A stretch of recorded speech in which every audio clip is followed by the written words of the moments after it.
Is it my turn?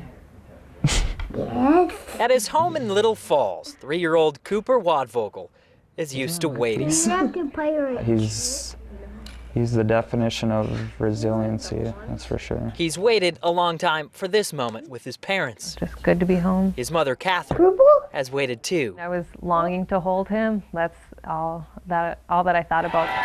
Just this morning, she returned home after serving in Afghanistan with the National Guard's 114th Transportation Company. She'd been apart from her son for 9 months. All of a sudden we had to file into the building and get information, and I just look up and Cooper and my mom are right there. But Cooper, well, he'd waited long enough. He just kept smiling like he was in awe of me. A moment captured by a KARE 11 photographer posted on our Facebook page. Like this one, it just says that was probably the most tear-jerking and humbling 26 seconds I've seen in a long time. With tens of thousands of people commenting and liking the post. It melts my heart. It's so great. But this wasn't the first time little Cooper and his family here in Little Falls had to wait. You kind of did the same thing for me. Cooper's dad and Catherine's husband, Adam, returned from serving in Afghanistan with the National Guard back in December. I can't even imagine that she's home right now. Adam and Catherine haven't seen each other in 19 months. That means Cooper has been without his parents in the same house for more than a third of his life.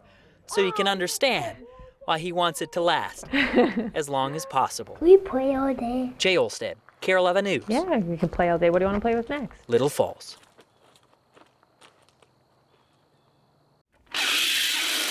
Our mission to find new laws that are taking effect July 1st. And suddenly, bingo. Grandma's now going to be able to play bingo 7 days a week if she wants at this point. It's part of a new law that is designed to simplify gambling rules. Among them, nursing and senior homes will be allowed to hold bingo as much as they want instead of only twice a week. For many, many years, Minnesota didn't allow for commercial bingo. So here's a new law that you actually might know about. It requires Uber and Lyft drivers to have more liability insurance when they're on the job. It will be interesting to see how this law affects a service that an increasing number of people worldwide, including in Minnesota, use now.